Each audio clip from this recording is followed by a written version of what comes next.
और जब 1985 में डॉक्टर जोसेफ क्राफ्ट तकरीबन 15,000 पेशेंट का ब्लड टेस्ट करते हैं उनके अंदर इंसुलिन को चेक करने के लिए, तो जब वो रिज़ल्ट शाया करते हैं तो साइंस की दुनिया में एक हलचल सी मच जाती है, क्योंकि वो रिज़ल्ट में बताते हैं कि तकरीबन ज़्यादातर पेशेंट ऐसे हैं जिनके अंदर इंसुलिन की तादाद बढ़ी हुई है और कुछ ही पेशेंट ऐसे हैं जिनके अंदर इंसुलिन की तादाद कम है।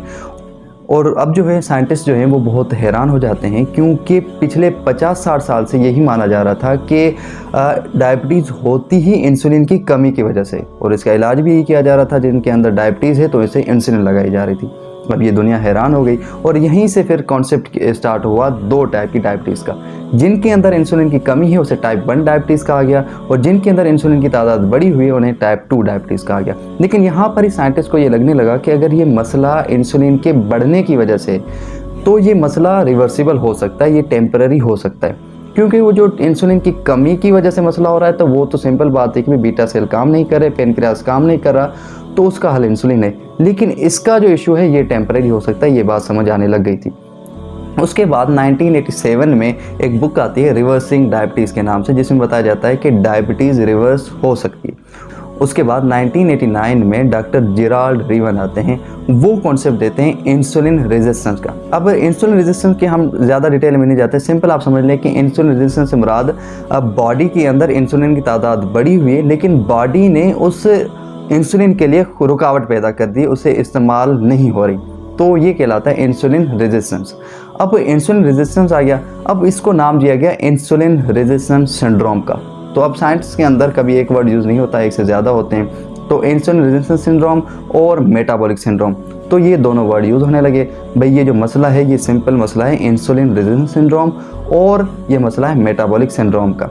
तो फिर ये बात होने लगी। तो उसके अलावा डॉक्टर जेराल्ड रीवन कहते हैं कि भाई अगर ये इंसुलिन हार्मोन बॉडी के अंदर रह गया तो इससे डायबिटीज़ तो बढ़ेगी ही बढ़ेगी, उसके साथ साथ कोलेस्ट्रॉल की लेवल भी बढ़ेगी, कोलेस्ट्रॉल बढ़ेगा तो ओबेसिटी भी बढ़ेगी, और उसके साथ हार्ट के इश्यूज़ भी बढ़ेंगे, और हार्ट के इश्यूज़ में मेन जो इशू है वो ब्लड प्रेशर बढ़ेगा।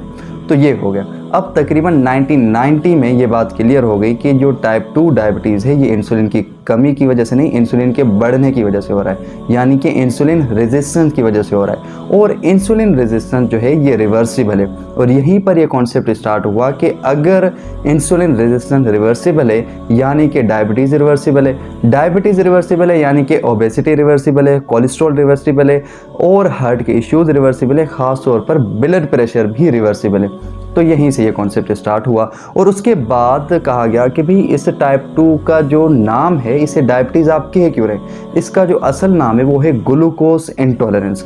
अब ये ग्लूकोज इंटॉलरेंस क्या है, सिंपल आप समझ लें कि एक वो होता है फूड इंटॉलरेंस, यानी कि कुछ लोग होते हैं जिनको खाने से एलर्जी होती है। अब कुछ लोग होते हैं जिन्हें अंडा खाने से एलर्जी है, कुछ लोग होते हैं जिन्हें मूंगफली खाने से एलर्जी है, कुछ लोग ऐसे होते हैं जिनको मछली खाने से एलर्जी है। अब उन्हें कहा जाएगा भाई आपको अंडे खाने से एलर्जी है तो आप अंडा ना खाएं, आपको मूंगफली खाने से एलर्जी है तो आप मूंगफली ना खाएं। तो इसी तरीके से ये जो लोग हैं इनको ग्लूकोज इंटॉलरेंस है, यानी कि ये मसला हो रहा है ग्लूकोज की वजह से। अगर ये ग्लूकोज खाना कम कर देंगे तो ये मसला ख़त्म हो जाएगा। तो सिंपल बात ये है कि भाई डायबिटीज़ रिवर्सिबल है और इसका इलाज क्या है, ग्लूकोज की तादाद को कम करना है। अब ये बात क्लियर होगी कि ये जो मसला है ये ग्लूकोज के बढ़ जाने की वजह से, ग्लूकोज बढ़ रहा है तो पेनक्रियाज के पास मैसेज जा रहा है, पेनक्रियाज इंसुलिन बना रहा है, वो ब्लड के अंदर आ रहा है, उसकी वजह से ग्लूकोज और मज़ीद बढ़ता जा रहा है, ग्लूकोज बढ़ता जा रहा है तो डायबिटीज़ हो रही है, यानी कि टाइप 2 डायबिटीज़ हो रही है, उसके साथ साथ ओबेसिटी हो रही है, कोलेस्ट्रॉल की लेवल बढ़ रही है, और उसके साथ साथ हार्ट के इश्यूज़ भी बढ़ रहे हैं। तो अगर ग्लूकोज की लेवल कम कर दी जाए तो ये सारे मसले भी कम हो सकते हैं। तो तक उम्मीद करता हूँ कि आपको समझ आ गया होगा कि ये मसला असल में है क्या।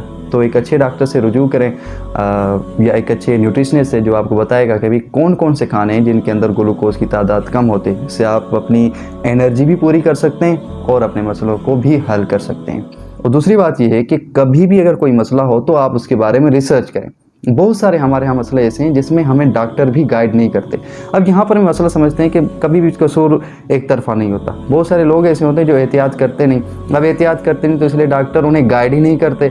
वो कहते हैं अगर हम गाइड करें, कहेंगे भाई हम आप एक्सरसाइज करें, आप डाइट प्लान करें, तो वो डाइट प्लान करेंगे नहीं, एक्सरसाइज करेंगे नहीं, तो मज़ीद मसले और बढ़ जाएंगे। इसलिए वो सीधा सीधा दवाई लिख के देते हैं, भाई चलो भाई दवाइयों पर गुजारा करो। और वो लोग जो है पूरी ज़िंदगी दवाएं लेते रहते हैं। और दवाइयों से दूसरा नुकसान ये होता है कि आप ज़्यादातर अगर ड्रग्स वगैरह मेडिसिन ये यूज़ करते रहते हैं तो वो आपका मसला तो हल होगा, उसके साथ साथ दूसरे जो मसले क्रिएट होते हैं, आप जब दवाई लेते हैं तो उसको डिटॉक्सिफाई करने का काम आपके लीवर का होता है, उसके साथ साथ आपको लीवर के इश्यूज़ हो जाते हैं, और उसको दवाई को फ़िल्टर करने का काम आपकी किडनी का होता है, और उसके साथ किडनी का भी इश्यूज आ जाते हैं। कभी भी ऐसा मसला हो खुद से रिसर्च कीजिए, फिर कोई सी अच्छे डॉक्टर से आप रुजू करें, डाइट प्लान देखें उनसे, क्योंकि एहतियात जो है वो ट्रीटमेंट से कहीं बेहतर है। ये टर्म यूज़ की जाती है, cure is much better than treatment. तो क्योर करें, इंशाल्लाह कोई मसला नहीं होगा। अगली वीडियो मिलते हैं। जज़ाकुमुल्लाह खैरन कसीरा, दुआ में याद रखिएगा। अल्लाह हाफ़िज़।